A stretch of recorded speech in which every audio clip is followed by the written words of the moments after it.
If the political complexion of Texas is shifting under Senator Ted Cruz's boots, he doesn't see it. This is Texas. And in Texas, there are a whole lot more conservatives than there are liberals. The incumbent Republican and former presidential candidate is locked in a tighter-than-expected duel for his re-election. This election is a fundamental choice for the direction of our nation. Thank you. Into every single county. His opponent, Representative Beto O'Rourke, a Democrat from El Paso, says the Lone Star State is capable of change. If you are a Republican and you're here, you're in the right place. If you are a Democrat and you're here, you're also in the right place. On paper, this race wasn't supposed to be close. What's happened, though, is that Beto O'Rourke has run a fantastic campaign. He's raised close to $75 million.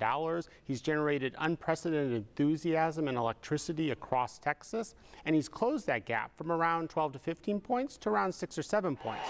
The latest statewide polls have Cruz maintaining an edge, but O'Rourke is campaigning like he'll win and has raised tens of millions of dollars. Cruz is fighting for his political life, painting his opponent as out of step for Texas.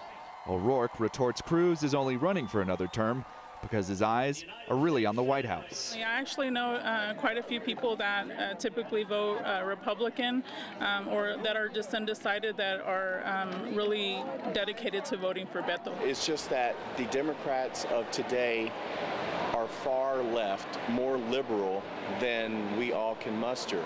Cruz arrived in Washington in 2012 as an unapologetic Tea Party favorite, vowing to upend business-as-usual politics. Cruz helped lead a government shutdown in 2013, but he told the Associated Press he's evolved. In many ways, I think I'm in an unusual, if not a unique position, of being able to speak with real credibility to conservatives, but also being able to speak to moderates, to leadership, to the president, to the administration, and trying to find common ground. Let's deliver on our promises. The senator has also embraced his former bitter rival, President Donald Trump. The pair recently held a rally together, showing Cruz's base is Trump's base.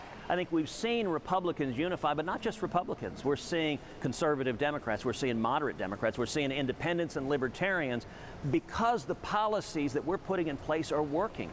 And this is where O'Rourke's campaign sees an opening. There, over the last 25 years, has only been one other senator who has a worse record on bipartisanship.